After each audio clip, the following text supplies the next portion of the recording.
कैसे हैं आप सब? उम्मीद है कि आप सब बहुत बढ़िया होंगे। आज का जो हमारा टॉपिक है वो डिसेंट्रलाइजेशन है। कुछ लोग ये सोच रहे होंगे वीडियो के आते ही कि हमारा तो सप्लाई का टॉपिक चल रहा था, उससे हम डिसेंट्रलाइजेशन टॉपिक पे कैसे पहुंच गए। जी सप्लाई वाला बिल्कुल मैं कंप्लीट करूंगी, उसकी मैंने 5-6 वीडियोस डाली हैं। मैंने उसमें आपको बोला है कि अगर आपको इसके ऊपर और वीडियोस चाहिए, कंप्लीट चैप्टर चाहिए, तो आप उस वीडियो के नीचे कमेंट कीजिए, बिल्कुल मिलेगा आपको, वो भी कंप्लीट चैप्टर मिलेगा। आज का हमारा जो टॉपिक है वो डिसेंट्रलाइजेशन के ऊपर है। डिसेंट्रलाइजेशन क्या होता है, ठीक है, कहाँ यूज होता है, उस हम पूरी चीज को पढ़ेंगे। बेसिकली वो स्टूडेंट जो मैनेजमेंट एंड कॉमर्स से है, ठीक है, उनका ये टॉपिक जो डिसेंट्रलाइजेशन है काफी इंपॉर्टेंट है।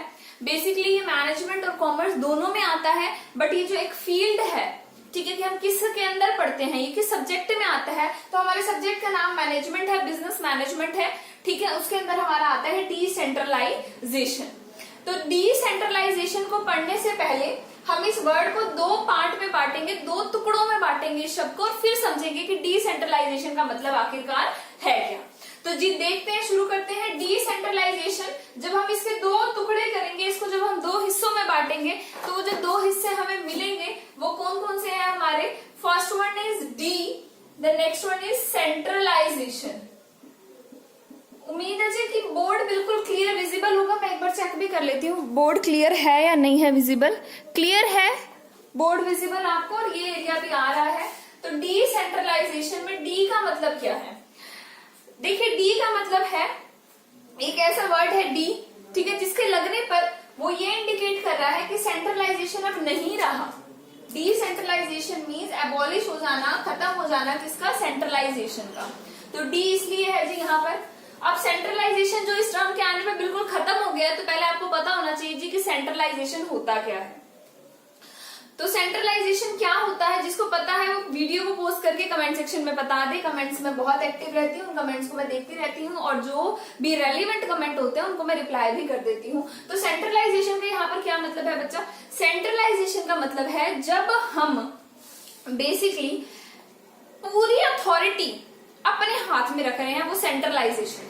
सेंट्रलाइजेशन मतलब हमने एक बंदे को, एक लेवल को सेंटर बना दिया, और हमने बोला कि जो भी इंपॉर्टेंट डिसीजंस हैं वो आप लेंगे। तो आप कहाँ आ गए? सेंटर में। तो जब हमने एक ऐसा ऑर्गेनाइजेशन का स्ट्रक्चर बना लिया जहां किसी एक को सेंटर में रख दिया, that is centralization. So decentralization means उस सेंटर को हटा दिया गया, उस सेंटर को हिला दिया गया। सेंट्रलाइजेशन वर्ड का आप मतलब समझ गए होंगे, आई थिंक सो। सेंट्रलाइजेशन का मतलब होता है जब हमने एक पर्टिकुलर पर्सन को या एक पर्टिकुलर लेवल को, बंदे को या टीम ऑफ पीपल को अथॉरिटी दे दी, that you are the centre. आप लोग सेंटर हैं, आप लोग डिसीजन लेंगे, और जो आप लोग डिसीजन लेंगे वो इंप्लीमेंट कर लिया जाएगा एज इट इज। तो वो लोग क्या हो गए? सेंटर में हो गए, वो सेंट्रलाइजेशन हो गई। पर जी आज जो हम टर्म पढ़ रहे हैं वो डिसेंट्रलाइजेशन है, यानी कि जो सेंटर बनाया गया है उसको हिला देना, यानी कि उस सेंटर के अलावा कुछ अदर रिस्पॉन्सिबल पर्सन को अथॉरिटीज दे देना कि भाई आप इस लायक हमें लगते हो कि आप अपने डिसीजन खुद ले सकते हो, तो जी लीजिए अपने डिसीजन, ठीक है। तो इस तरीके से उनको एक तरीके से अथॉरिटी दे देना कुछ लोगों को, तो वो हमारा होता है डिसेंट्रलाइजेशन। इट डजंट मीन कि सबको अपनी अपनी रिस्पॉन्सिबिलिटी सौंप देना और कहना भाई जी सब अपना अपना देख लो, नहीं जी। कुछ एक लोगों को चुन लेना पूरी टीम में से और बोलना टीम के बिहाफ पे डिसीजन जी आप ले लो।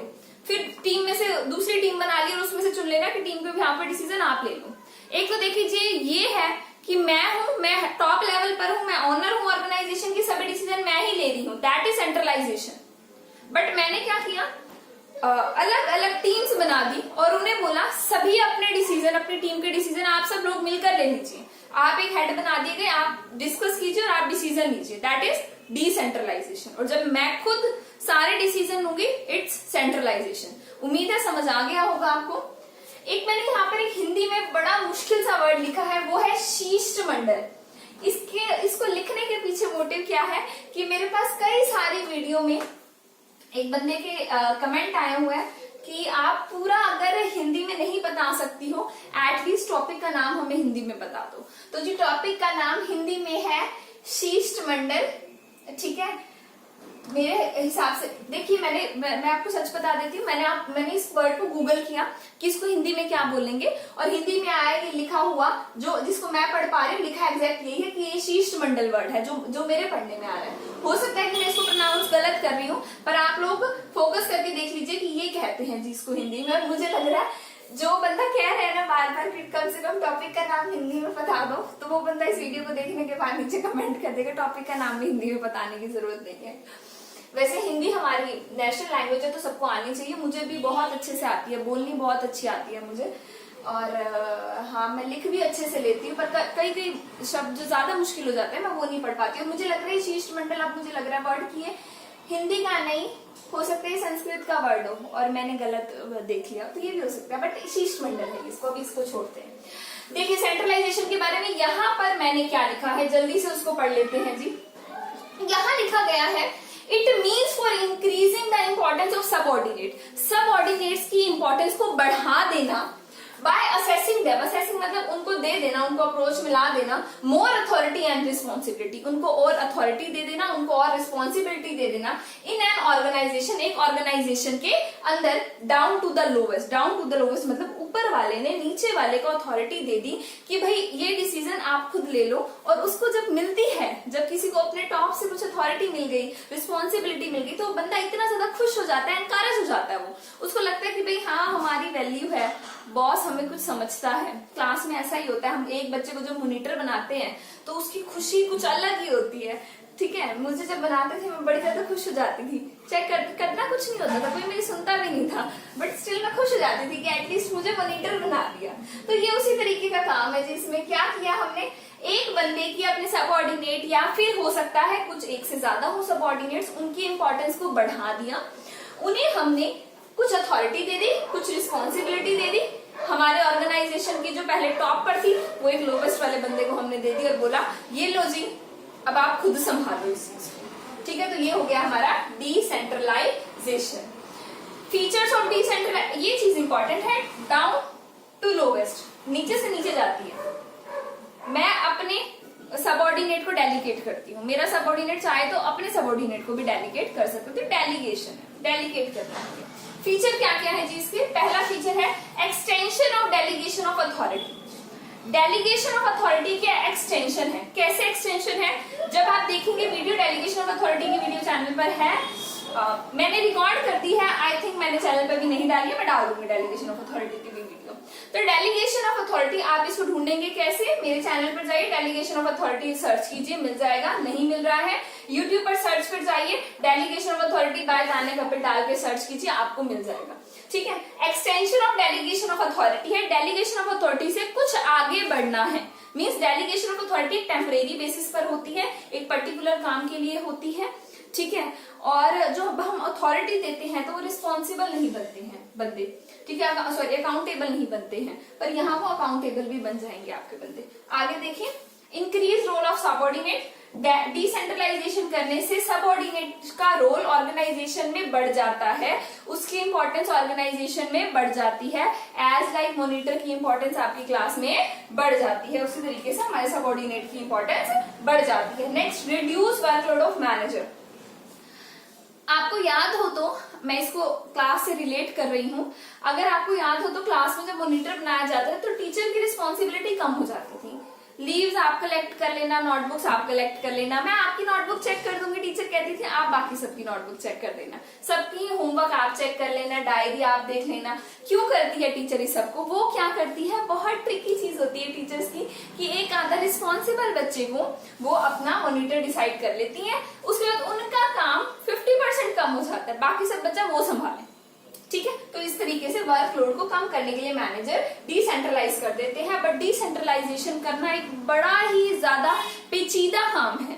पेचीदा मींस पेचीदा को क्या बोलेंगे, बड़ा टिपिकल काम है, इंग्लिश में बोल दिया जाए, हिंदी में बोल दिया जाए तो पेचीदा काम है, क्योंकि इसके अंदर क्या होता है, आपको बड़ा ज्यादा सोच समझ के किसी एक बंदे को रिस्पॉन्सिबिलिटी जिसको देनी है, पहली बात हम उसको एनालाइज अच्छे से करें, वो हमें लगे कि भाई इस लायक है बंदा कि ये कर सकता है, और उसको वो रिस्पॉन्सिबिलिटी डेलीगेट करने से बाकी जो आपकी वर्क फोर्स है उसकी जो मोटिवेशन लेवल है वो कम नहीं होना चाहिए, इस बात का भी आपको ध्यान रखना है।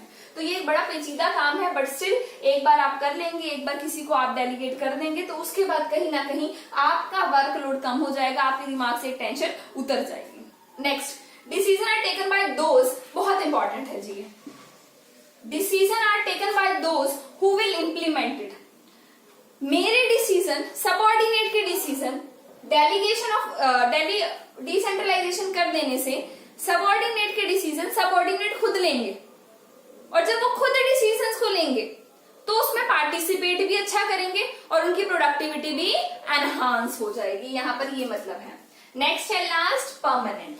देखिए कई बार होता है कि हमने किसी को अथॉरिटी दी और टेम्परेरी बेसिस पर दी, ठीक है, तो उसमें क्या होता है, वो इतने अच्छे से काम नहीं कर पाता है क्योंकि उसे पता है कि ये जो उसको अथॉरिटी मिली है ये टेम्परेरी बेसिस पर मिली है। बट जब हम ये करेंगे, अपना डिसेंट्रलाइजेशन करेंगे हम अपना, तो जो हमने उसको अथॉरिटी दी है वो हम उसको टेम्परेरी बेसिस पर नहीं दे रहे, हम उसे परमानेंट बेसिस पर दे रहे हैं। बट परमानेंट बेसिस पर अथॉरिटी देने का मतलब ये नहीं है, ठीक है, कि हमने उससे अथॉरिटी कभी वापस ही नहीं लेनी।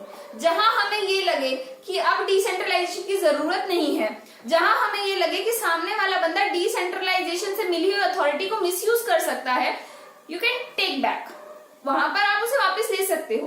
बट जब ऐसा कुछ नहीं हो रहा है, ठीक है, सामने वाला बंदा रिस्पॉन्सिबल तरीके से कर रहा है और आपका जो मेन मोटिव था उसके पीछे वो भी रहता है, तो उस केस में आप उससे अथॉरिटी को वापस नहीं ले सकते। डिसेंट्रलाइजेशन का प्रोसेस इरिकवरेबल है, इरिवर्सिबल है, बट कुछ सर्टेन ऐसी चीजें जहां आपको लगे कि ऑर्गेनाइजेशन के फेवर में ये चीज नहीं रही करनी, वहां आप ऐसा कर सकते हैं, बट अदर केसेस में आप ऐसा नहीं कर सकते हैं। बहुत बहुत शुक्रिया जी आपका इस वीडियो को देखने के लिए।